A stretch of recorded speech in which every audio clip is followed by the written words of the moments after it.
You are in the home stretch. It's kind of exciting. A couple of interesting things. I just wanted to thank you all for all the work that everyone did, in fact, for the GSD open house, which was April 4th.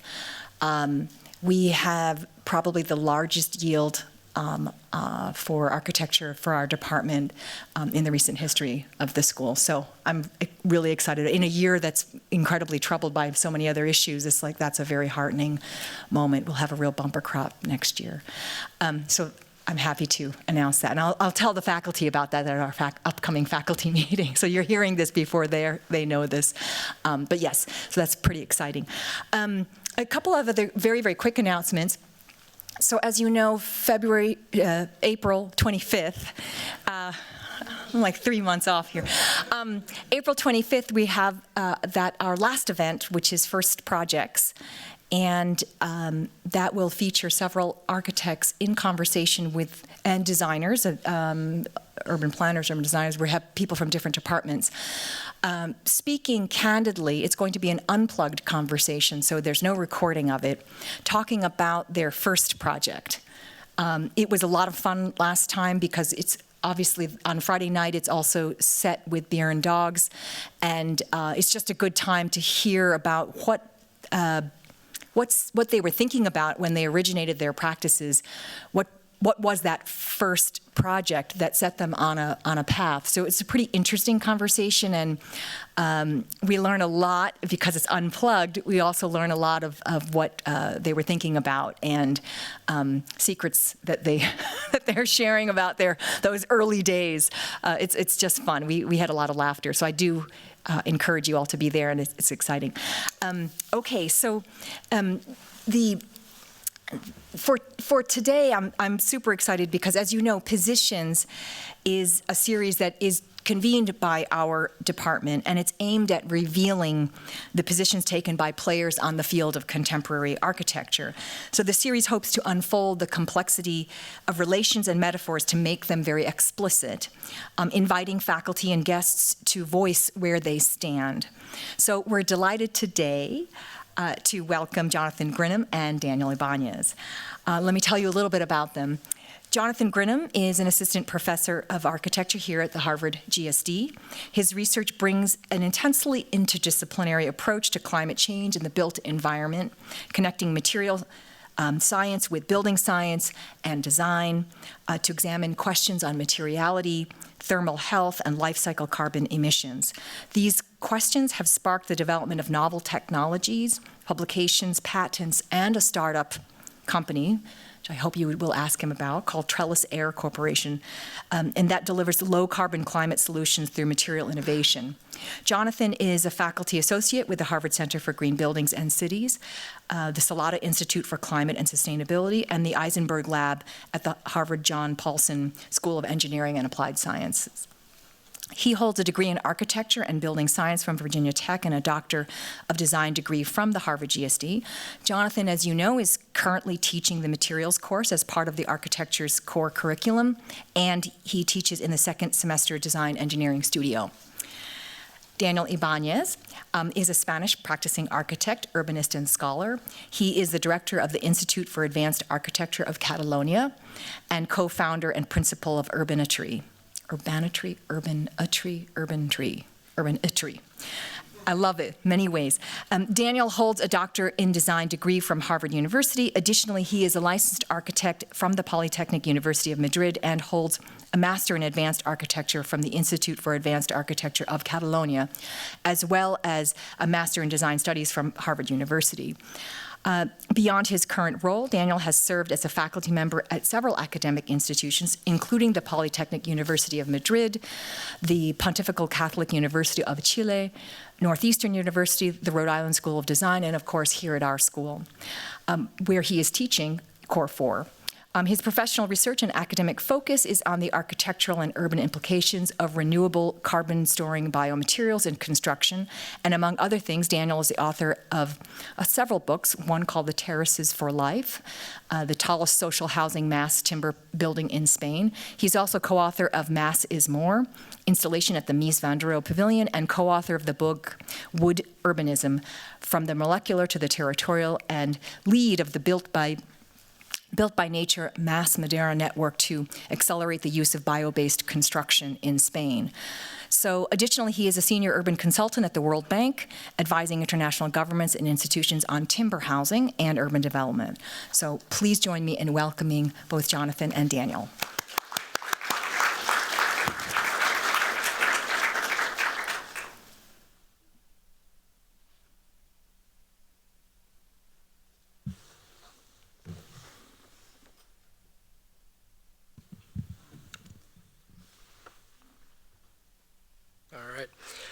Thank you, Grace and Elle, for the invitation. Danny, it's great to be up here on the stage with you. So I want to jump in and state the position. And the position is this idea related to my research that to hold two thoughts in our head at one time, the spectacular and the mundane. And the research that was just described in my introduction is really science-based research. It's kind of this idea of the hard sciences, and it's looking at climate and the prolonged and complex problems associated with it and how we persist within these problems. And so to start off, if we're going to talk about this, the first is this idea of the spectacular. And for me, the spectacular is the way that we are designing materials. And the question of that, I'll get into in a second, is really about accessing better pathways towards energy. And the mundane is the place where the climate crisis can be addressed, and that's in the everyday products of architecture and the appliances of architecture. So to dive into this a little deeper, with the spectacular, what we've seen in the past couple of decades is that material scientists have given us greater and greater access to the design of materials at smaller and smaller scales. Think about things like atomic transformation, even quantum computing, and the ability to design these materials at smaller and smaller scales, again, gives us this rare opportunity to orchestrate the flow of energy through these materials. And so one of the great collaborators I have, as mentioned in the introduction, is Joanna Eisenberg. This is some of her work, some of her postdocs' work. And what she's able to do is actually think about the bottom-up assembly of these materials. So on your left, there's these tiny flowers. And these flowers are actually basically a chalk-like substance that they've self-assembled, and each one of them could sit within the diameter of a human hair, right? And so we have this unbelievable morphological control of these materials. And so the question is, how could we design them at the phenomena of the world around us? And one of the people that influenced my work early on was Adrian Bejan, an engineer, thinking about how we engineer natural and unnatural systems, and the fact that these systems can be self-organized from the smallest length scale to the largest length scale in order to orchestrate this flow. So think about small length scales where the exchange of energy and matter happens. Larger length scales is where we flow this matter. So the diagram growing from left to right, on the right, that could be a diagram of a human lung. It could also be the diagram of the delta of the Mississippi, right? Thinking about how these systems organize to give us greater and greater access to the fields around us. So early on in my research, I worked on my dissertation with Salman Craig and Martin Bechtold, and we took models from engineering, models from Adrian Bejan, looking at how we might cool something like a turbine blade through porous media, where every single length scale of this system, this porous media is being designed for the flow system. And what was developed is this concept of a breathing wall. Buildings naturally are going to lose heat energy to their environment. The question is, could we design the wall through this porous media as a heat recovery element? Could we actually have convective flow come across that wall? And could we design the specific porosity of this material to recapture that flow and bring it back into the environment? And to do this, we worked with a number of different materials, glass, cement, and wood, all of them with the same porosity, but the thickness of them grows based off the resident time needed for that heat recovery within the brick. And along the way, we perform a bit of science. We look at how the boundary layer of this material actually performs. This is the convective flows of a hot surface along our brick on the interior of the environment. We see that it's actually decoupled from the interior, that this wall, if we're going to bring hot air in, doesn't actually see the interior space, so we need to think of other ways of doing this. Here we're showing Schlieren imaging, a way of actually seeing the change in refractive index because of the heated fluid or air moving through the wall. And one of the kind of spectacular ways we bring heat to the wall is through a thermally active surface, in this case, a millifluidic network on a glass pane. So we actually had, in this process, we don't really celebrate it too much, but developed a completely transparent glass heat exchanging envelope with this. Because Danny's here, we also were able to publish this in his book, looking at how we might connect these small millimeter channels all the way up to the building scale with something like CLT, and how we would design that lamination to meet with the convective flow of buoyancy-driven ventilation. So shifting to the mundane, again, the mundane is where I see the change happening. This is where we attack the climate crisis. And it really comes down to the idea that architects, historically, if I'm going to talk about building materials with you, the reality is we don't build with materials, we build with products, right? And those products are specified by the architect. And many have taken this idea on, going back to Gropius and total architecture, Renner Banham recognizing that 50% of a building is actually the mechanical system. A house is just the envelope that covers it up. Or more recently, in our own Harvard Design magazine, Elizabeth Christofredi and Jacob Rydell, thinking about the instruments of service and the exhibition outside about the coordination of all these different trades that happen within architecture. So really, architecture is not just the form we make, but it's the products that go into that and the appliances that drive the systems. And of course, we've had Kiel into this room. Kiel Mo reminds us that it's not just that these are products, but these are actually systems that have much wider geographies and much different territories of extraction and geology and unequal exchange between human labor and the products that are being produced. And one good example of this is that we published a paper on House Zero looking at its entire life cycle carbon. And in that process, one of the things that came out of it was the realization that about 40% or more, upwards of 50% of the carbon emissions in that project and most projects are actually coming from the mechanical systems, those products and those appliances that are driving the efficiency of the house. It's not the typical architecture, it's not the walls and structure and foundation that we typically assume is architecture when we're talking about carbon emissions. It's all the things that go inside of that. And the last part of this, and I'll start to wrap it up, but is an idea of the mundane as comfort as well. We have historically, since the Great Acceleration in the 1950s in the US, exported this idea of comfort. That to be comfortable, you need to be in a mundane environment, that we need to have a 20C and perfectly conditioned interior.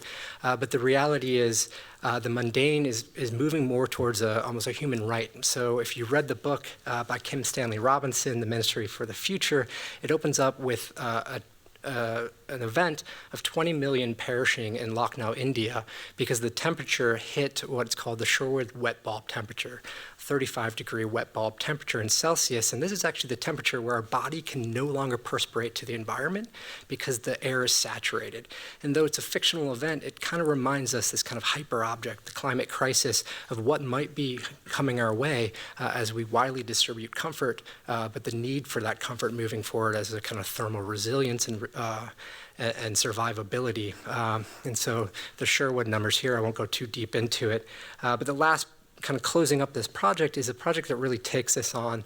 It's CSNAP. I can't really see the video, so I don't know where I'm at with this, but this is an evaporative cooling system that takes on part of the issue with comfort, and that's the refrigeration cycle. So this is an evaporative cooler made from ceramics. We actually produce it with a ceramic company out of Spain. And what's really important here is on the surface of the ceramic, we grow similar crystals of what we saw from Joanna, and these crystals at a nanoscale make the surfaces in some channels super hydrophobic, while the ceramic remains philic in the other channels where we can allow for evaporation to cool off using just the phase change of water and then bring in dry air that's been cooled by that phase change. And so to prove out this kind of solution, we brought it to house 0. We tested it there for many weeks, and we show that we have a kind of a substantial way of designing all the way down from the nanoscale up to the meter scale. And this is designed across nearly 9 orders of magnitude. So I will hand it off to Danny, but we can see there the actual cooling of that system. Thank you.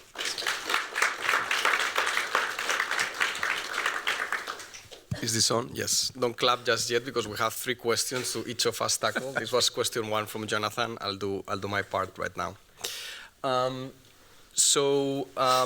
First of all, thank you, Jonathan, to be up here with me. Thank you, Grace, and the department for the invitation, not to this only to this series, but also to teach this semester here. It's been an absolute blast. I'm enjoying very much the work with my brilliant students. So to introduce a little bit my position, I would say that it's neither sentimental nor utopian. I basically sit myself in this idea of a realism that is invested in the architectural consequences of our planetary condition.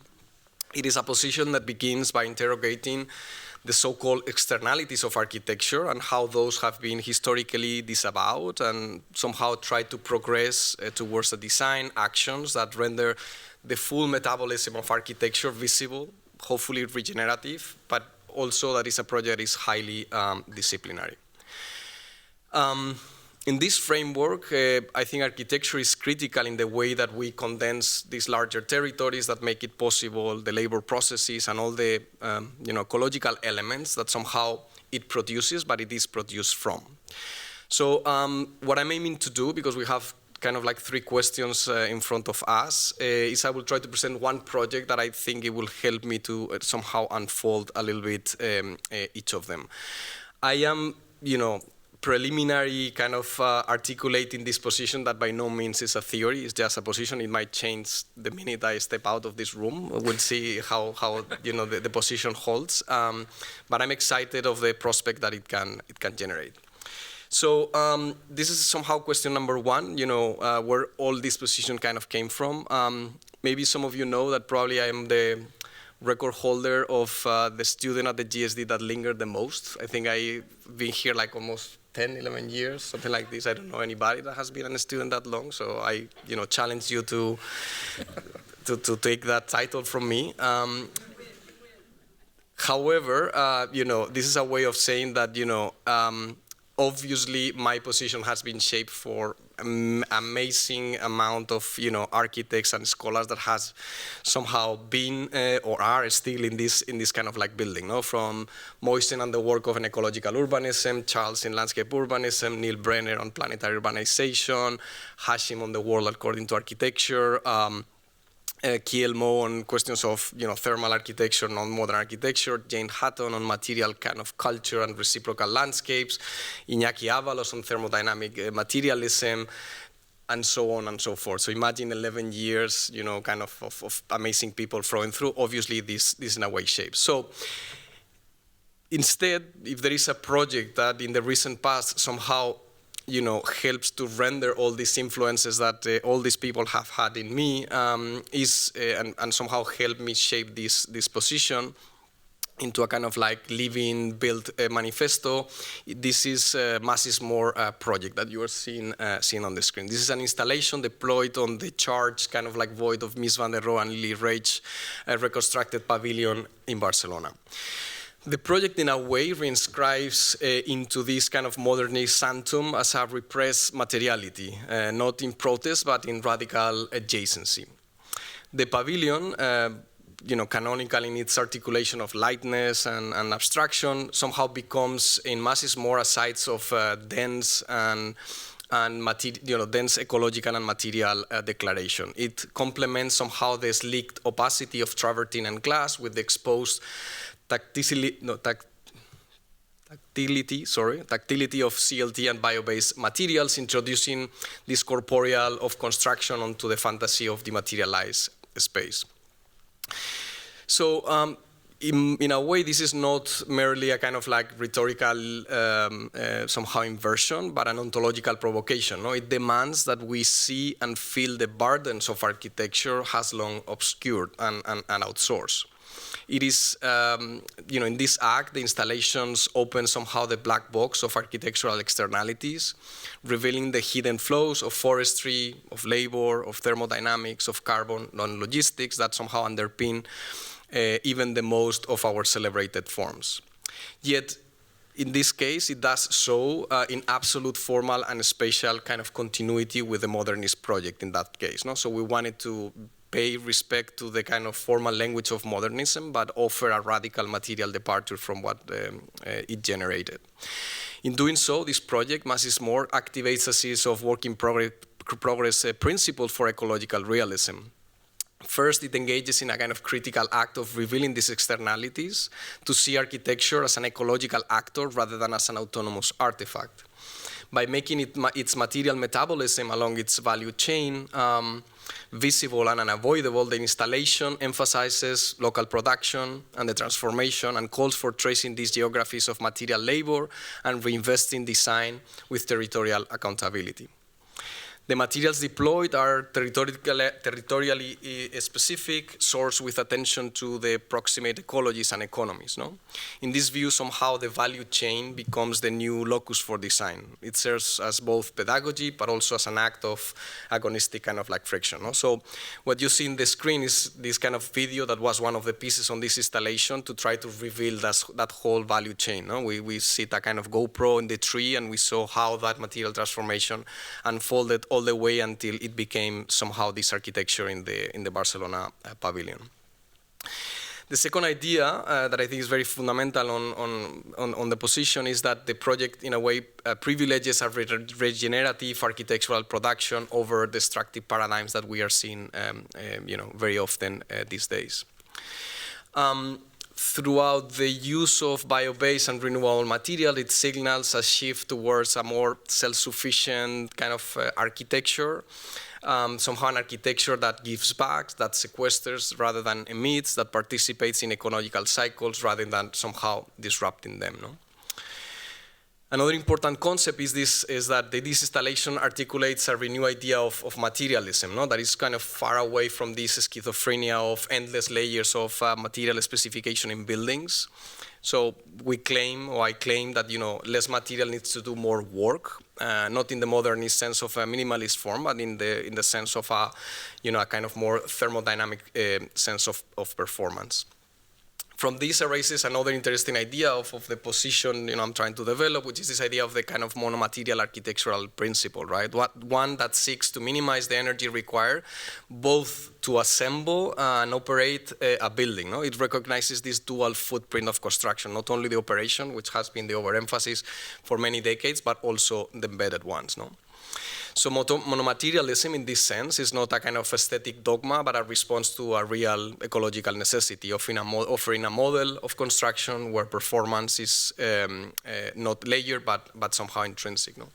In the installation, we had these kind of nutritional, quote unquote, not nutritional, but carbon stickers, right, comparing the CO2 embedded emissions of the materials existing today in the pavilion vis-a-vis the new materials that we were inserting. No?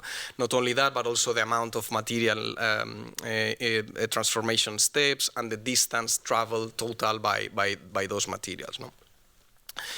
So a series of discrete interventions complete this kind of living manifesto. We also had a kind of floating CLT plan to speak about this idea of off-site construction and industrialization, showcasing a new component of construction. One that is not to the size of our hand, like the brick, but the kind of maximum size of a truck, no? Which is a big kind of paradigm shift. Also, we had a kind of forest to city diorama to render this kind of like value chain visible, and a kind of pop-up carbon and energy evaluation software, which I'll be happy to share in another instance, where we could give to the public a sense of what are the ecological implications of building in one way versus another. Lastly, to complete this kind of living manifesto, mass is more kind of like reacts as well to the homogeneity of single species solutions, no? That is very prevalent also in the kind of mass timber discourse. No? One that understands how multi-species specification can promote sustainably managed biodiverse forests to kind of counterbalance monocultural plantations. And we did that in probably the most famous wall in the history of architecture, which is the kind of onyx wall in the pavilion.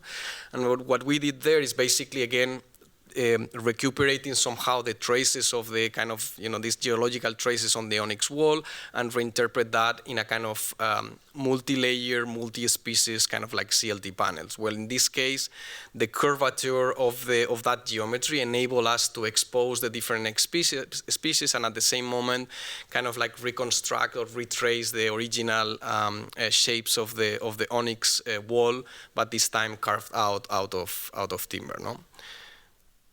So basically, this was the original wall, and this is ours. I hope you like more the timber one, for sure. So maybe it's the new, most important wall in the history of architecture, we'll see. As you can tell, I'm very excited. It's almost a, not only warm and comfy, but also kind of very erotic to touch this kind of curvy kind of like wall. It was pretty exciting. So anyways, to close up the first kind of question, how, what are the things that have informed somehow this position that I hold today? I would say that more than a gesture, this installation, Mass is More, becomes somehow a premiere to these ideas of ecological realism. No? It does not propose a return to nature, not a technocratic salvation, but an argument. No? Architecture must metabolize differently. The installation's epistemological ambition lies in redirecting the locus of innovation from formal novelty to material performance, territorial embeddedness, and labor accountability. As such, it positions design as a kind of revelatory act, no? One that insists upon architecture as both a mirror and an agent of planetary transformation. With that, I hand it over to Jonathan for question number 2. So no need to clap, thank you. I mean, you guys can clap for me, I'm okay with that. All right, thank you, Danny. So the next question is always what's happening contemporarily in our work, and I will talk about another project that takes on this question of the mundane and comfort, and that's Dry Screen. This is a project that was originally funded through the Department of Energy, and it looks at a different way of dehumidifying the world around us. And it steps into a real problem space, again, going back to the emissions related to these mundane appliances and recognizing that 4%, which is still quite a bit of our emissions globally, are coming from the operation, from the production of cool, the production of comfort in our buildings. And a lot of it has to do with the refrigerants that we use. These refrigerants leak throughout the entire process of their installation, their use, and their end of life, and they have a much greater global warming potential than a single molecule of CO2, upwards of 1,500 times more. And so when we think of this problem of comfort, we tend to always think of it as just simply the set point. What am I setting my thermostat at? How much energy is going into that? But the reality is the set point, that energy is only about a third of the emissions. The other third is coming from the regulation of humidity, the removal of water in the air, and these refrigerants that I just referred to. And going forward, it's going to be a bigger and bigger problem, right? As much as we were trying to address this through architecture, the reality is the adoption of comfort is going to continue to grow at about a 3x increase by 2050 as we have more and more access to wealth and there's more and more requirement for comfort. And so the project started with this idea similar to the breathing wall where we naturally ventilate the building. We'd bring outside air across the building envelope, and we have these series of special vacuum membrane tiles on them that will extract the moisture as it comes in. And the specialty of these tiles is that they're assembled with a special polymer layer that's about 15 microns thick. And what's special about that polymer layer is that as air flows by, water, nitrogen, oxygen, it preferentially absorbs the water molecules. That's because at this co-block polymer at the nanoscale has these hydrophilic and hydrophobic channels that will extract out the water. And what we do then is to apply pressure, a vacuum pressure below the partial pressure of water on the back end of that membrane and actually suck the moisture out of it. What's special about this is that it's isothermal. It's not a typical system that's super cool cools using refrigeration, which requires a ton of extra energy. And it's not a desiccant that will end up heating up the air. It's completely isothermal. There's no temperature change, and we're not using refrigerants. So we developed this project. We start to really understand how these mass exchanging tiles will work. In our research, we do an incredible amount of material studies. We test for all of these different parameters. How does the structure work? How does the membrane work? How selective is it for water? How much does it reject air and nitrogen so the pump has to do less work? And in a laboratory setting, we test all these parameters under controlled conditions to understand, do we have a successful system? And there's a ton of data that goes behind it. I'm not going to go into it, but just recognizing that the process of bringing up this kind of product is an incredible amount of research behind it. And through that research, it also gives us the opportunity to protect what we're doing, working with the Office of Technology Development to spin off a couple of patents on this different technology. But again, moving it into a space of a proven solution, we also field tested it. So this was through the DOE with Forrest Meggers at Princeton. We brought the project down to Miami University, where we found a hot, humid climate, and we started to test it under this kind of natural ventilation system, and we compared it to that old AC unit right next door to it. And so there's already some energy savings in the system because we're more efficient at the way we pull out the moisture from the air, but there's also a physiological response that comes from this. So if we look at the bottom left and we have some sense of a psychrometric chart, the blue range is this idea of comfort. And we're actually super cold when we first use this system if we add cooling to the space, because we're extracting so much moisture out, your body can actually evaporate more, and you're going to feel cold as that air comes by. So one of the benefits of this is that we can rethink the way that we keep the body happy by dehumidifying that air, making it drier. It can be hotter, and then we can flow it past the body. So we can do less sensible cooling and just rely on making the air drier and having a more physiological response to the human occupying the space. The end results are quite strong, 100% fresh air, but again, this is a system that doesn't use those refrigerants. So we're starting to tackle every layer of where our emissions are coming from in society. And with this project, we took it one step further. The previous project was an evaporative cooler. Evaporative coolers work really well with dry air. They don't do well with wet air. So if we combine these two systems, we can actually have a much more powerful way of addressing cooling in buildings. And then once again, we bring it to house zero. We prove out this technology. In this case, we incorporate a evaporative cooling system, which is the front part with the fans. And before that, we stick these membrane tiles to be able to bring the air from the outside, to dehumidify it, and then run it through an evaporative cooling cycle to both deal with latent heat and sensible heat.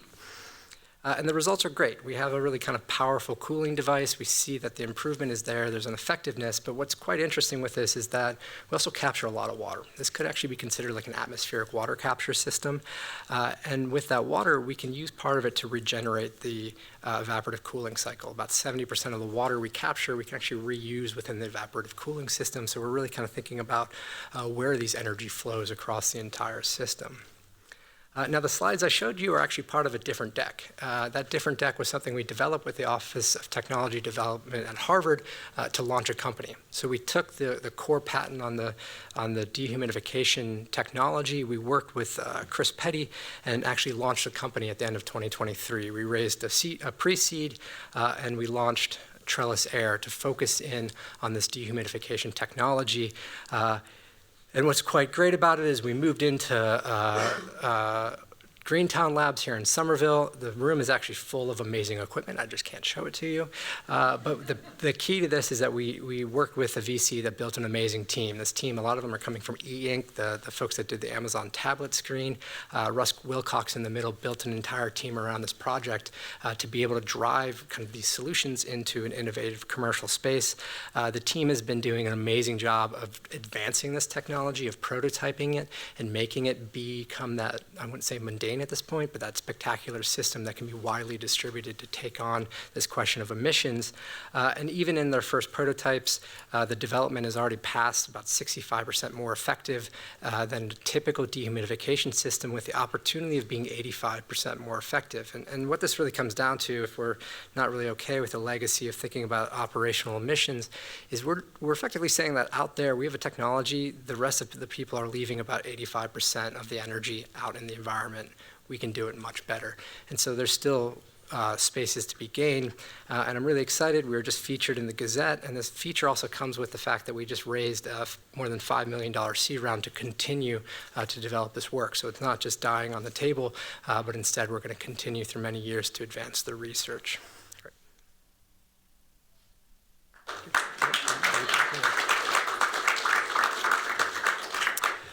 Okay, so my turn for question 2. What project somehow first somehow has indicated some of the position I unfolded before.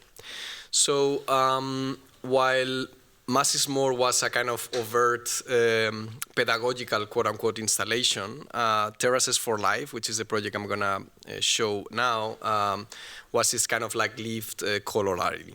A project that began not only in the polemic, a project that began not in polemic, but in pragmatic response to housing urgencies in Barcelona, but more generally in Spain. By the way, this project, the total is 5 million. So, you know, like it's either this building or your startup. I think I will go for the startup for sure. But anyways, so this project was commissioned under a public competition that articulated 3 key principles. And this is very, very important because, you know, what I'm going to present now, it seems that, you know, we did a very, you know, important effort on trying to unfold a series of questions that are a little bit innovative, but this was in part thanks to a very innovative public procurement process where the city of Barcelona, in this case, changed the criteria to basically select the winner of the competition, going for like 3 main criteria, no? High quality of architecture, that this is a given, but also in this case, low embedded energy and rapid assembly. No? If you say, I want to build with low carbon and fast, probably the only alternative viable solution you have now is building, in this case, with mass timber. No? So in this case, I think the project offered a good opportunity to test some of the positions I unfolded before, always within the, you know, operative constraints of the institutional housing and delivery in Barcelona. I mean, obviously there is a lot of code and regulation involved. So the design, in a way, responds to the urgency of decarbonizing and prefabricated system. Offers a kind of a series of generous kind of like terraces, productive spaces that I'll explain in a minute for its resident, in addition to obviously the living units. It pretty much comprises a 9-story timber tower. Today, I believe it's still the tallest mass timber residential structure in Spain, at least in housing. Hopefully, this, you know, title again will disappear very soon. It's built primarily with CLT, used for the vertical structure, but also the horizontal structural elements, facades. So it's a pretty kind of like massive building, as you said there, where basically timber is trying to do as much work as possible, as we were saying before. No? And here's some images of the kind of installations of some of those huge panels. No? It is obviously, you know, dry assembled system. This enable in a way a reduced kind of construction times and minimize the carbon and energy embedded emissions, no? as you can imagine, thanks to this technique. Spatially, the project is shaped by a kind of refusal of the spatial austerity that typically characterize social housing, at least in Spain.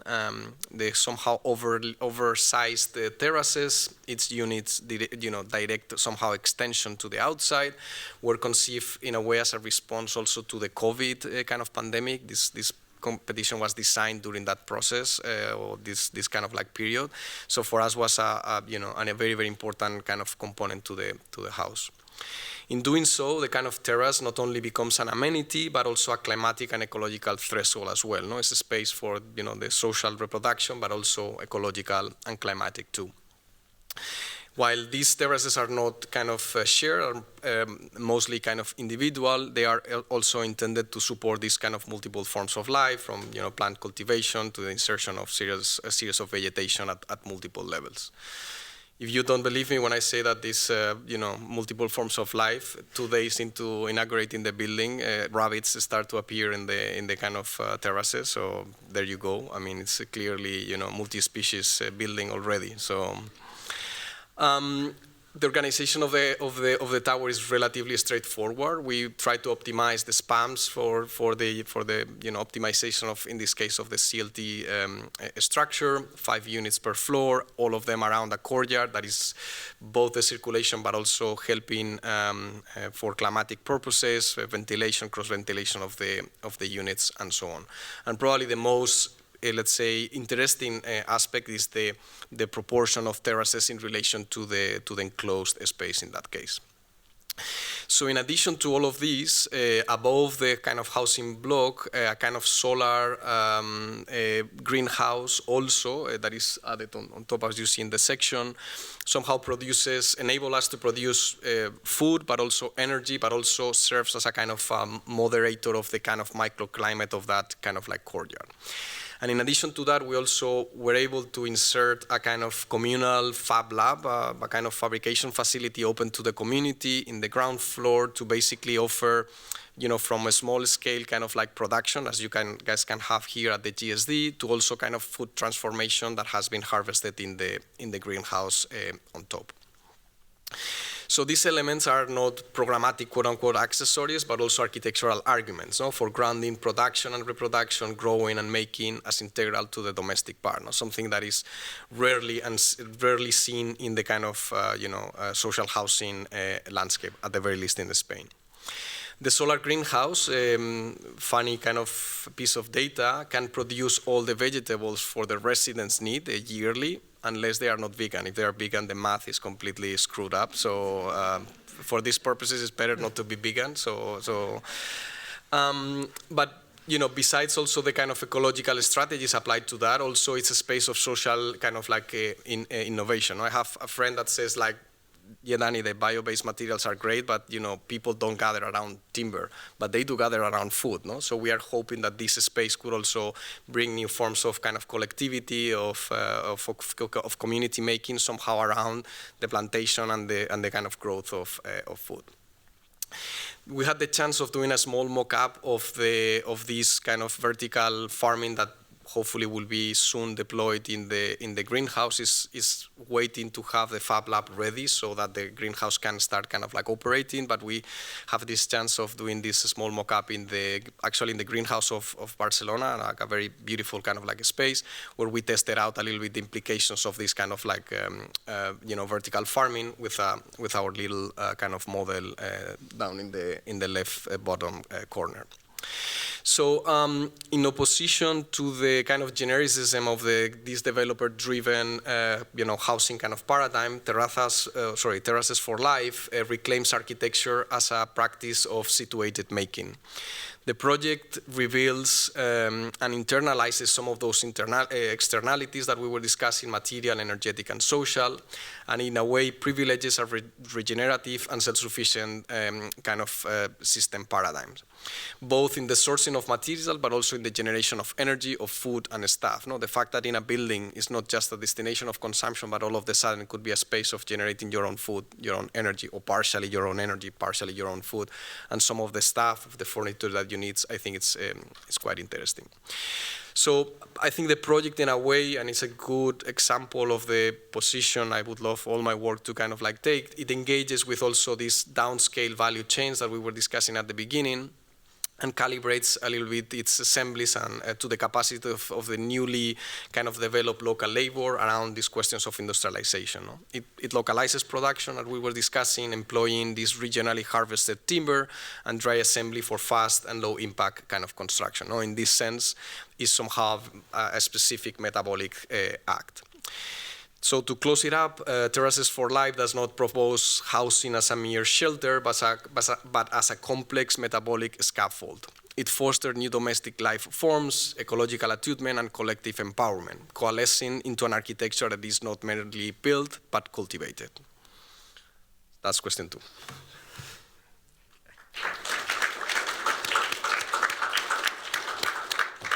I'll jump in. Third question, kind of where do we see our position moving, and we're going to collide finally. So the next project is upcycling wool ecology, something that's going on right now, and I have to say that it's being led by Leonard Palmer and Donald Olarentobo. Donald? Yeah, all right. Two researchers working in the group, and this is about a keratin-based biopolymer. And I think both of us understand that a lot of the way we think about systems ecology, construction ecology, comes from Howard T. Odum and his idea of kind of a maximum power system. So here's one of his ecology diagrams of a farm. And the idea that Odum gives us is that the most well-performing ecology is that ecology that feeds back residual energy and waste into the system to auto-catalyze higher levels of production. And that feedback is the important aspect of any ecology. And kind of following up on this idea of an urban garden, much of what I see in this world is very visible to me from Odum because I'm fortunate enough that my own family, my in-laws, actually are regenerative farmers. These are their cows, this is their grass, and this is their soil. And so the diagrams of Odum are very relevant in that space. I see the kind of feedback of the cows, the high-density grazing, the scat, the manure they put down, the chickens that turn over that manure, and how that reinforces the grass, it reinforces the soil, and ultimately it actually captures carbon. And so this project really responds to it. It's a project that we're looking to do a cladding system out of wool, a cladding system that starts to retain the materials and carbon that have already been spent in our buildings. And through this cladding system, the idea is that instead of trying to rehabilitate the entire building, we look at the exterior as an opportunity to apply a cladding system that can be both durable but also insulating and allow for a better thermal environment with really, in this case, something that's also cost effective. We can't go in and strip our buildings and then rebuild them. We need to think about what is the minimal kind of effort that can be placed on this. And for us, it starts with sheep. In this case, we look at the wool industry, and it's an industry that is fundamentally in decline. There's something like 2 million metric tons of wool, greasy wool being produced every year. Looks like maybe half of it actually makes it to a mill, if that, and the rest of it ends up being burned or buried. And this is because of the kind of lack of demand for wool relative to fast fashion, and also that some wool just isn't of the quality necessary for that. And so we take our students actually to a mill in Stratford, Connecticut, American Woolen, and we look at these processes and how we might actually think about the waste of even this wool and its post-production waste that's happening at the mill, and how we could start to upcycle that into our building product. So here's Donald actually in the process of harvesting some of that wool. And early on in the class, in the seminar, Nikki, Ian, and Vincent, and Ashutosh also worked on a project thinking about what would we do with this wool. They started by thinking about felting the wool, impregnating that wool with beeswax to be able to make it more durable and viable, and they actually prototyped that idea. In our research, we take it a bit further. We bring back the spectacular idea of what is maybe, again, a mundane product. But in this case, we take the wool, we run it through a mercerization process, something that's standard in the industry with sodium hydroxide. And what this does is it breaks down the wool and exposes the keratin. So all of you have wool in your hair right here, keratin in your hair. It's a polymer, it's a protein. As I say in class, we're all made out of plastic, and it's the same thing. And after we take that the material, after we mercerize it, we break it down into microfibers, we run it through a blender, and we end up with what we've affectionately called goo. We take this goo, this keratin-rich gel, and we are able to then cross-link it with an organic acid to make it into a film. So now we have a biopolymer film. It's flexible. This is all wool, right? This used to be on a sheep somewhere. It used to be on its way out to a field in terms of waste, and now it's actually a polymer film. And we think about, can we take that polymer and reintroduce it to the mercerized wool or the healthy wool and make a biocomposite, a stiffer material? And to understand what's going on, we can look at it through scanning electron microscopy. We start out with a wool that has this hard cuticle shell on it. That's what makes wool pretty special. We strip that off to expose the microfibrils within that wool.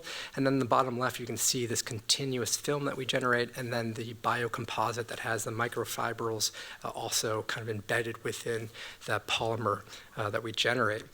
And along the way, because of the amazing kind of discovery done by the team, we also see that if we take that wool and we heat press it, we can actually activate some more of those the cross-linkers and resinify the material as well, and we end up with this kind of board, right? And talked about this morning in class. We do some mechanical testing to learn about the Young's modulus, but we do a 3-point test on this, a bending test, to see how mechanically strong is this material. If we're going to put it on a building, it needs to be durable. And we end up in these early tests showing that we can generate something akin to an MDF, medium density fiberboard, out of what was this really lofted, fleecy material. And so with the project, we've taken it a step further. We take the raw wool, we combine it with a kind of a liquid goo that has that keratin polymer, and then some of the residual wool from the process of extracting the keratin.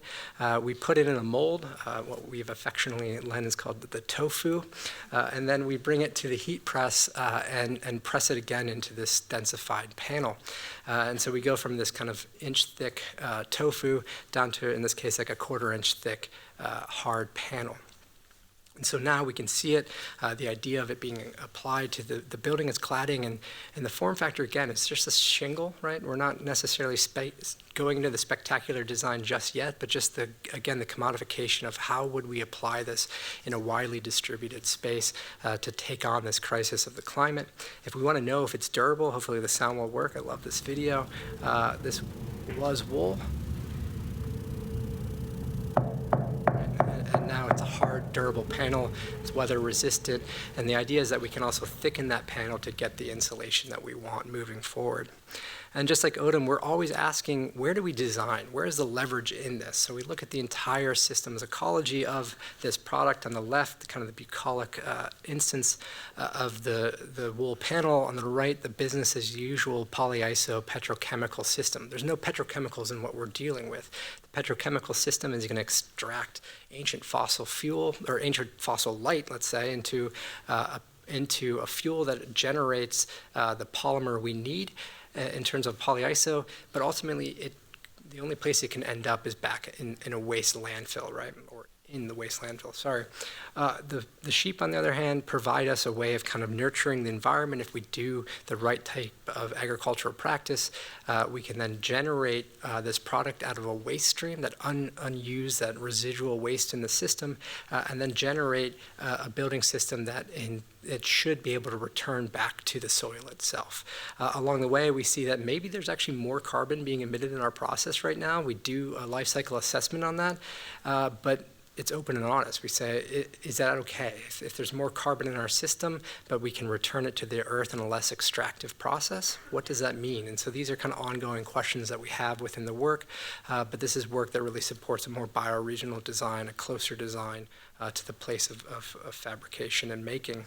And I'll close with just a recognition that the work I'm doing is highly interdisciplinary. It's not me, it's the team that's out here today, and it's a huge number of collaborators across this campus, across other universities, with industry, and so really none of it happens without these different organizations, these different support, and the number of amazing collaborators that'll let us move into this kind of spectacular space of material science.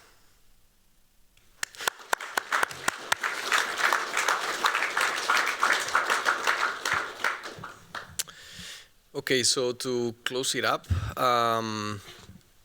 basically the third question prompts us to basically see where are we standing now and where we might go.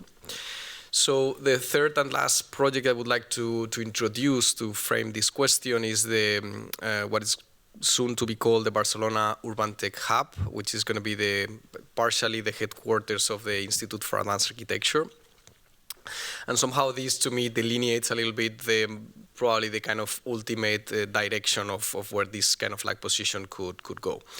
This is not a building in the kind of conventional sense, but rather a kind of active infrastructure of knowledge, production, and hopefully bio-based choreography. In urban terms, the project performs a kind of tactical intensification, which is a topic I'm very, very interested. It does not expand into emptiness, but densifies the existing urban fabric strategically, metabolically, but also pedagogically. The project, in a way, reverses the logic of extension in favor of concentration. So, as one of the kind of roads to explore and to take, I think one interesting line of inquiry is this idea of redensification, of bio-redensifying somehow cities.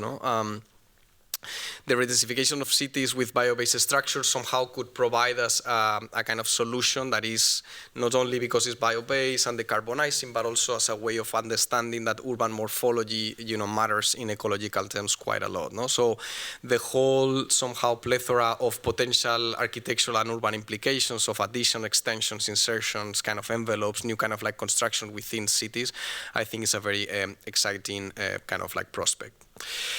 So the project, in a way, because it is for quote unquote an institution that deals with architecture and educates and research and innovates and kind of cultivates or incubates potential kind of like businesses, it tries to have it all. We'll see how far we can kind of like push it, but in a way, it incorporates from the use of extensive bio-based materials, obviously timber being one of the important protagonists, but also many others like the kind of like use of cork in as part of the insulation of the building, new technologies that we are deploying there as kind of earth 3D printing, the idea of also having greenhouses on the roof, green roofs, solar panels. I mean, we try to basically incorporate all the kind of collective intelligence that we have been developing over the years to try to crystallize and coalesce in this kind of like building. So the second kind of interesting topic that this project opens up for me, which I think is going to be one of the probably biggest revolutions I think we are going to face also as architects in the next years, decades, is this idea of industrialization, right? That has been very present for many years, but yeah, industrialization, prefab, but at the end of the day, maybe it's not yet affecting our daily lives, let's say, radically. And I think this is probably one of the key topics that will change mass, especially in the next few years. No, so in a way, understanding the whole value chain, as we were seeing at the beginning, how designers could start designing together with that value chain, inserting intelligence in the component making, in the sourcing of the species, in the pre-assembly kind of like processes. I think there is a whole project that yet deserves to be kind of like fully explored, no? From designers as like the form kind of like givers and the material specificators, no, somehow of these products, into a new form of an architect that truly understand basically the whole value, maybe not all the value chains, but some of them, and really try to put design throughout all the different kind of like steps. So the project somehow is a kind of synthesis of the research and experimentation kind of positions that we have been developing over the years, and I think could be potentially an interesting example of this regenerative kind of like architecture that I've been trying to push, not only because of the use of timber, but all these other kind of bio-based materials. No. If it not only proposes a vision of the future for ecological somehow architecture, but also serves as a space for knowledge and experimentation in the field of urban innovation. No? So in the three kind of areas that you see in the section, we will have a huge kind of fabrication production laboratory, a big space for kind of like study and investigation, and then this extension, this vertical extension, would be our kind of like startup incubator. So some of the ideas and the prototypes developed there could see, as Jonathan is incredibly showing us, a kind of a longer life and an economic impact out of that. No? Perhaps most critically, the building also understands itself as a pedagogical apparatus. No, it does not only merely contains a curriculum, but it is a curriculum in itself. No, prototypes developed over the years there, from robotic assembly, decentralized energy system, earth-based 3D printing, urban greenhouses, and many other different innovations that we have been dealing with, are not hidden in labs, but embedded in the construction. No? Researchers and students can do not only somehow inhabit this building, but they engage with its kind of pure metabolism, which is a very exciting kind of like prospect. And probably the third road to be explored, the third line of inquiry that I'm also very, very interested in, and I think it fits very well with what Jonathan was telling us, is this idea of truly expanding the development I've mostly been doing with timber in my work to expand it to other kind of like bio-based materials. No, I think there is a huge revolution coming up there that we start to have a more nuanced ecological, material, thermodynamic understanding of these other bio-based materials that could play very well and perform very well in architecture, but also consider the larger territorial implications of its extraction and transformation. So maybe to close up, this should play, Matt, maybe? I mean, this is a kind of video. This project is going to be featured. If any of you are going to be in the Venice Biennale this year, we have a huge model that will be kind of like in the Arsenale, explaining a little bit this project. Can you play it, Matt? It's not on me, sorry. Okay.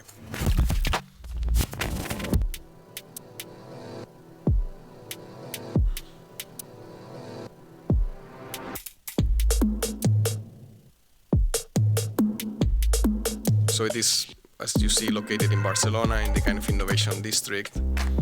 In a way, again, it's meant to be a kind of summary of all this kind of collective intelligence that we have been developing for almost 25 years at the Institute, right?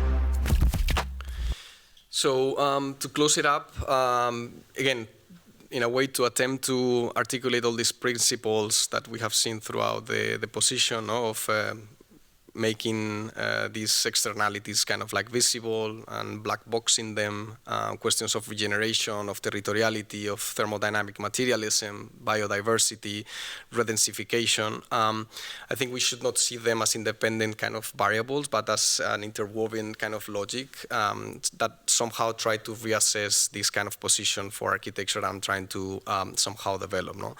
I think the Urban Tech Hub is not just a kind of conclusive project, quite the contrary, it's just simply a kind of scaffolding of ongoing transformation and kind of like an instrument of thought and action and revision that hopefully could articulate some of these ideas further. So thank you very much.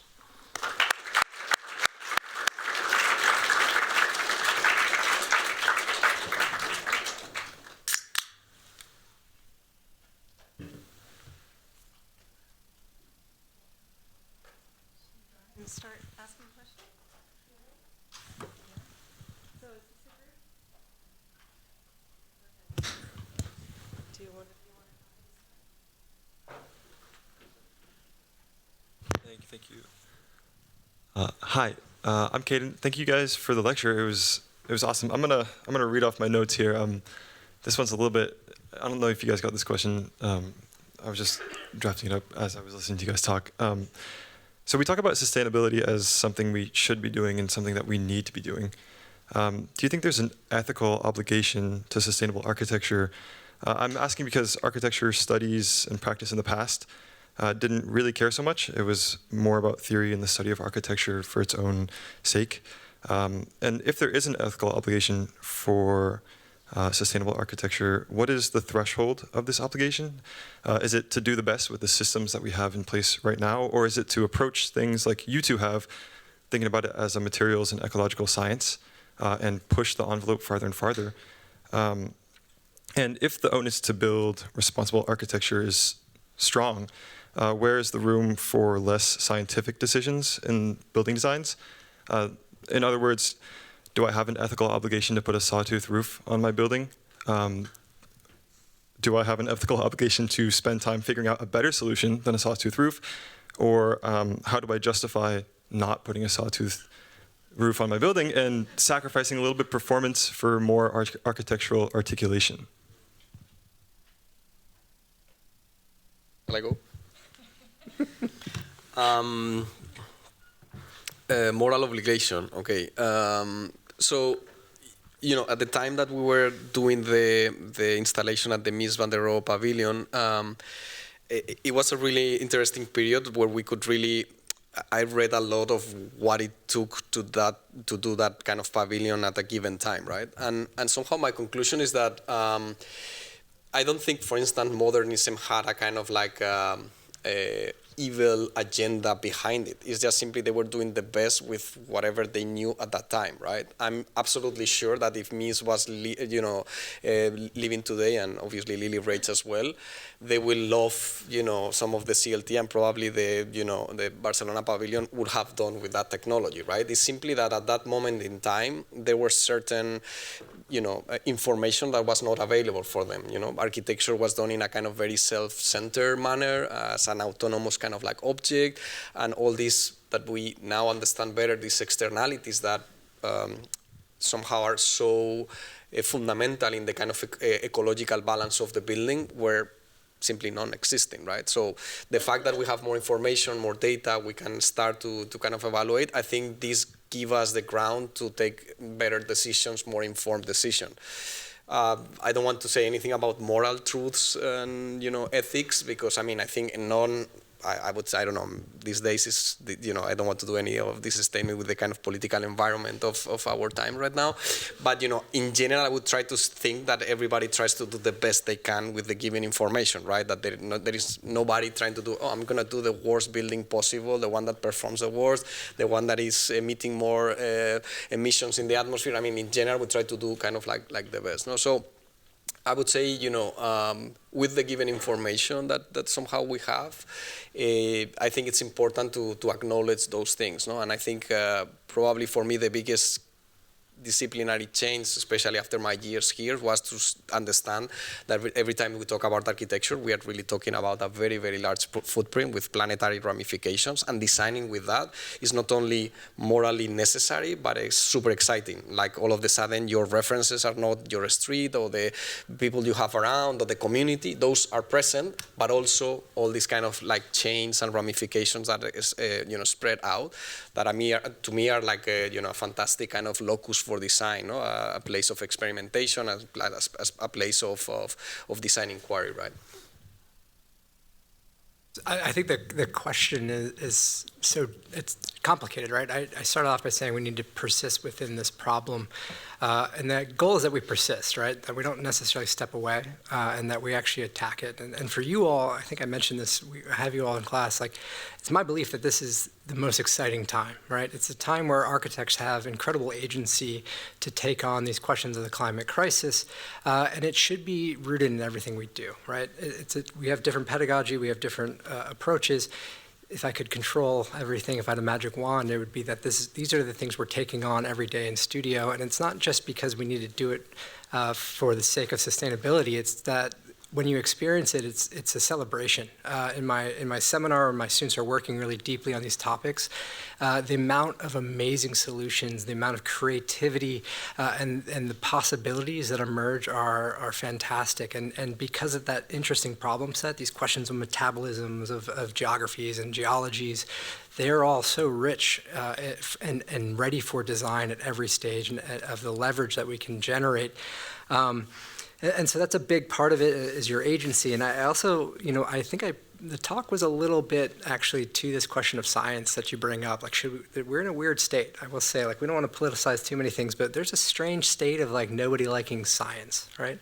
And so my talk was very specific, spectacular and mundane. The work I'm showing is extremely scientific, and I think we just can't forget what is around us, right? Like, we know that the words I'm saying are going at the speed of sound at some 700 miles per hour. They're hitting a diaphragm in this microphone. They're being turned into electricity. They're going up to Matt in the booth, and they're being projected out so you can hear them louder, all because of science, right? The science around us is amazing, and somehow we're stepping away from it. And I do believe that we can't just negate the amazing things that are happening. We need to direct it in a better way. We need to be thinking about where is the leverage from that science. But in general, we have this tendency, right? There's been some really bad editorial articles about this even, but we have a tendency today to be averting from the science, but the science is also there to help us continue to develop these processes, right? We can't keep drawing like biogenic houses and have a Tesla pull up with its lithium-ion battery and say, like, we hate science. I mean, So I think it's just something that we need to consider is how do we leverage it in the best way possible.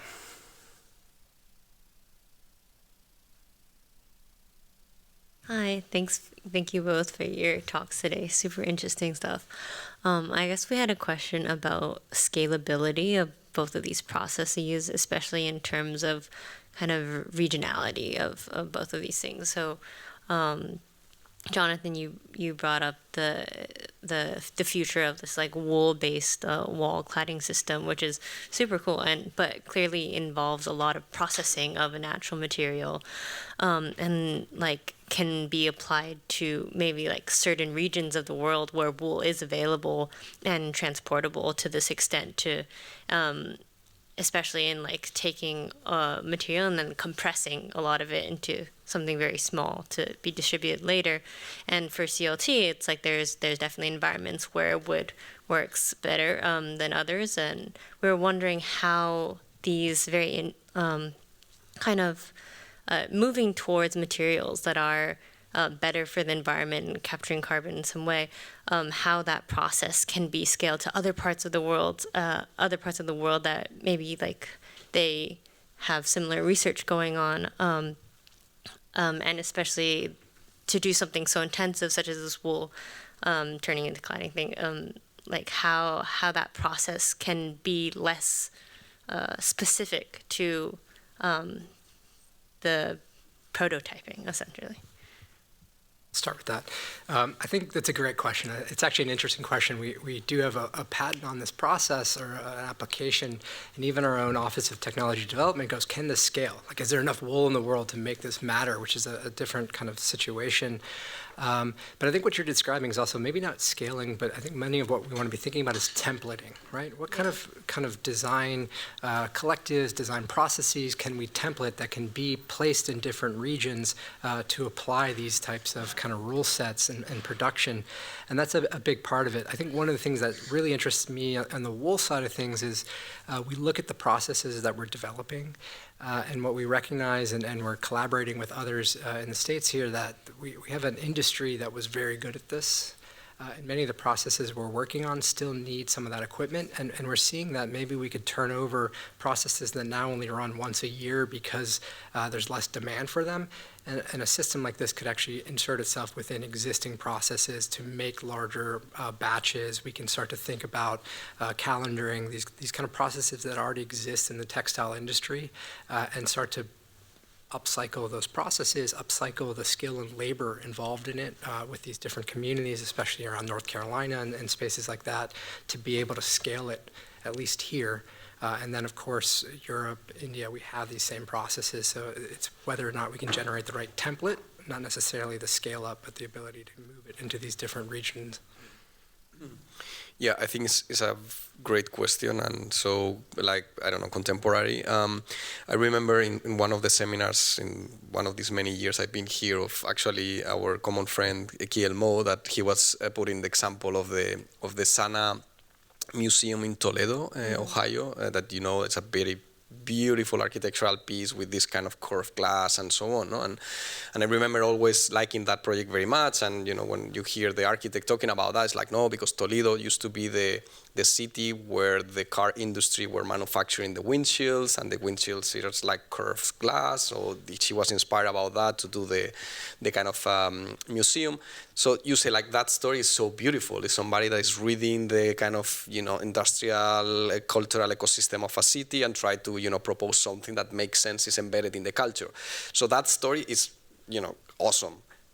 When you truly analyze the kind of construction ecology of what was necessary to do that pavilion in that particular way, you realize that it's the opposite. It was like manufactured in China and the other side, the pre-assembled somewhere in the other planet. So basically the glass traveled like the whole planet. The ecological footprint was like crazy, because the architect wanted a specific radius that cannot be manufactured in Toledo, no? So rather than building what was available there, it was this kind of whole kind of global supply chain just for that. So I think that's the kind of, to me, bad side of the story. And I think we are now in a moment that those type of decisions matter a lot, especially in the current kind of, you know, climate crisis that we are facing, to the point that we cannot afford those type of decisions any longer, right? So we need to read the context properly, but also the material, ecological context somehow as well. No? So where I think all of this leads us is that I think none of what we have presented today is meant to be universal, global, planetary. Quite the contrary. I mean, all of this is a very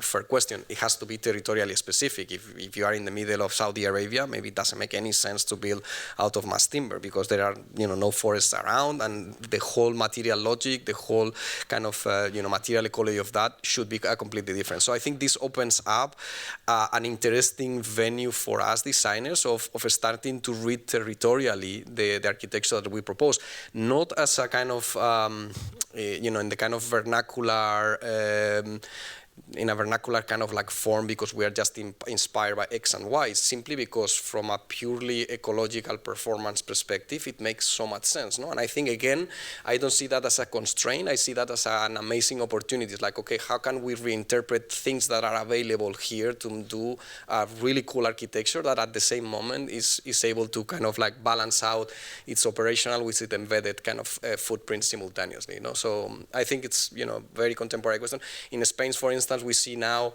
many different regions starting to develop their own things that are very, true to their place, and I think that's, for instance, a very exciting kind of like prospect to counterbalance, especially these decades of full globalization, where you see the same building, repeated throughout the planet, with no kind of critical interrogation of the actual, context, materially, ecologically as well. No? Thank you. Open it up to the broader class.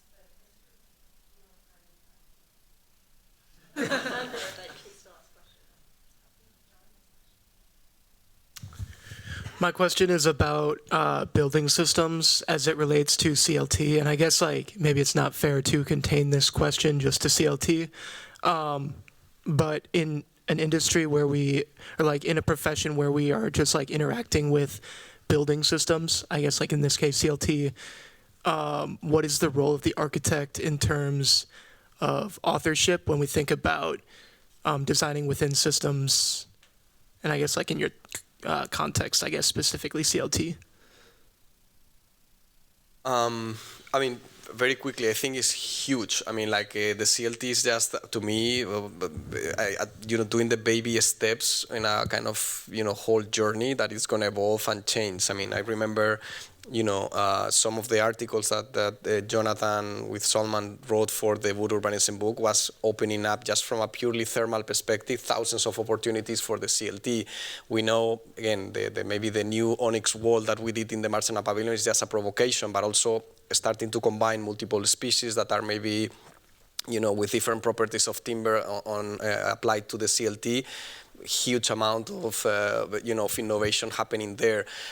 Components, hybrid components. I mean, I think it's simply a whole universe that is to be somehow, in a way, designed. So what I would recommend is, let's say, and I think Jonathan said that at the beginning, as architects, don't try to just design with the products that the market offers us, but rather try to really understand the whole value chain from when the material was a log all the way until it's a panel. There are thousands of design decisions there that could be the new, a new opportunity for us to insert. No, I'm seeing very, very interesting things happening in many different corners, and my sense is, rather than being somehow an imposed system that we have to move within the constraints it already gives us, is quite the opposite. It's just a whole new value chain to be completely redesigned. Now, I might take a different angle since I'm not intimately working with it, but I think one of the things that comes up that's quite interesting in this space is this kind of pursuit of net zero, and the use of these materials and the declaration of zero carbon architecture, because we're going to start to account for the biogenic carbon, these CLT panels as stored carbon.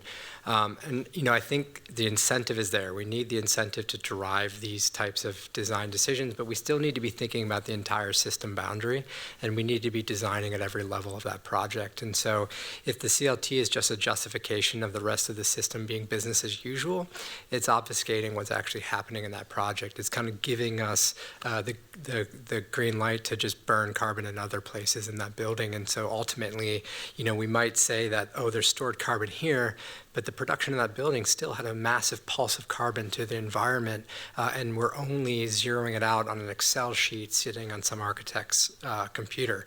But the environment just saw that pulse of carbon. So we really can't just sit there and be happy with zero carbon. We need to be really considering every aspect of the design across the entire system boundary in the building, right? We still have a responsibility.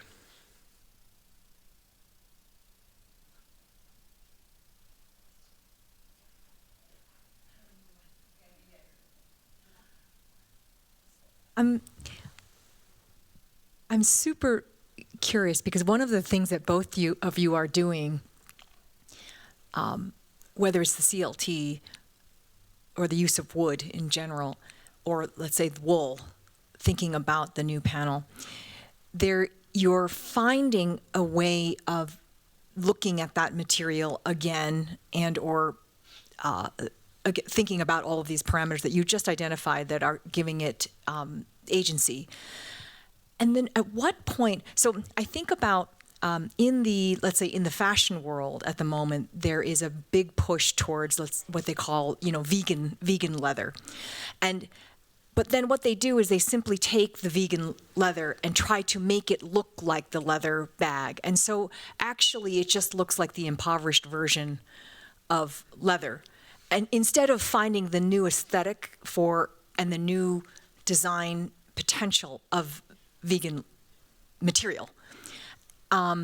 So there's a kind of replacement. And like let's just say in the wool panel, at the moment it's being studied and it's taking on its panel-like, very typical kind of panel-like shape. And in a way, it's not exploiting the properties. One could argue that it may not be exploiting the very properties of its thing to, in fact, drive a new dimension for it that would be much more not only tangible but somehow more magnetic to the design imagination. And so I'm just wondering what you're thinking about that, like, because for example with the CLT stuff, it's 3.375 meters, like this, like, because that's optimal, and with the wool panel, it's testing it in a shingle. So I just want to talk about that because the vegan leather paradigm and the problem of that is to me at the heart of how one would begin to think about the transformation and the very catalytic way of working and designing with this. Yeah, absolutely great question. The example of the vegan leather that we used actually in the book was, SOM did research analysis on how to build one of their skyscrapers that they built in Chicago, but changing from a concrete structure to a timber structure. And the result was the exact same building. It looked exactly the same, but they could say that was made out of a kind of timber structure. No? So this poses the question, is like, okay, great, maybe you have done with a bio-based structure of X and Y that has these advantages over this other structure, but architecturally it looks the same, nobody knows, and so on. No? So I think this is a question I've grappled for quite some time, that I think every paradigm shift in architecture requires its new aesthetics, its new design, specificity, and so on. No? So, this, for instance, in our Terraces for Life kind of like project was also deliberate, saying like, if we are doing a radically different building, we need to find ways to express it as well, like via the terraces, the greenery, the rooftop, the solar greenhouse, all those things that hopefully create a new kind of quote unquote gestalt of starting to recognize that that type of building, the way it has done, is not just simply an Excel sheet that improves a certain balance of carbon, but actually that transforms somehow the city. No? I think, again, we are just at the beginning of this change, at least in my view. I think, like, for instance, in Spain, to connect also with the previous question, we have a huge problem in our forest. I mean, like, there is so much biomass completely unmanaged that is about, like, every summer, everybody's like, frightened that it's gonna, burn, and it's gonna create this kind of huge forest fires because it's almost like a bomb waiting to explode there. And every forest engineer in Spain would say, like, please take more material, like use more, don't optimize, like use even more. No? So imagine that we can enter, for instance, in a paradigm of not optimization, that was actually the contrary. It's like very massive buildings that are an excess of timber because the territory is what is really demanding. No? And this would generate even a tectonic, stereotomic architecture that is about excess of material and excess of carbon storing because it's trying to tackle a territorial question. No? So I'm very excited about that. The issue always, going back, and with this I'll close to the vegan leather example, is that how ready is, let's say, the culture of the moment, the society, for a very radical change, no? I mean, even, I remember I used, instead of the vegan leather, I always use the tofu hamburger, no? It's like you have a hamburger, no, that is associated with meat, but now you put tofu, no? I mean, this is my vegan kind of leather example. And in a way, it's like, you know, if you do something that instead of being a tofu hamburger, you call it like a blah, blah, blah tofu, people doesn't know how to compare it to what it is. Is it something you eat? Is it something you put in your shelf? Is it a decoration? You see what I'm saying? So everything needs also a kind of way to hook with the kind of cultural contemporary moment. Otherwise, if it goes too far too soon, it might fall, you know, into a trap of not being able to be recognized. So I think it's a very interesting question, mostly for your generation to kind of like solve, to help us find ways of making this an exciting architecture in its own, but at the same moment gives certain kind of continuity with what we have doing, so it doesn't feel like a rupture and that nobody recognizes what is going on. Yeah, I totally agree, and I think the question's great. Again, it's something that I'm battling with in the presentation, thinking about holding these kind of two thoughts in my mind at the same time.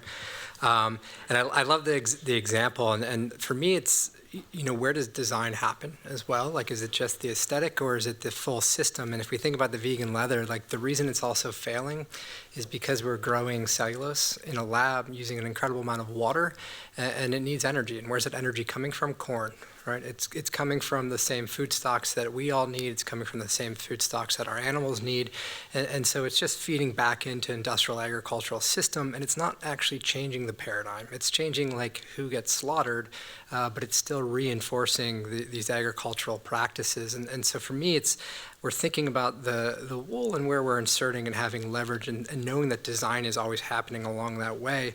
And it's quite intentionally mundane for this kind of purpose of saying, you know, we kind of got excited. We're like, oh, we could heat press this thing in any form we want, and we can think about the tessellation of a monocoque, of a structural system, to make a really kind of new way of thinking about this panel, and that's possible. But for now, it's about being widely distributed, because the climate crisis needs widely distributed solutions, and to do a one-off is good, but it might be better to chip away at carbon 1,000 times over for the kind of consumer product in this case. That's where the solution sits. And I think even with the company we've launched, like, yeah, it's back to operational, but if we can reduce 85% of the energy used across this entire sector, and it can be widely distributed, that's impactful. The question is, does it feed back into another system, which we will call maximum power system? That just means the efficiency we gained in everything we do just means we consume more of it. And that's a whole other talk. But.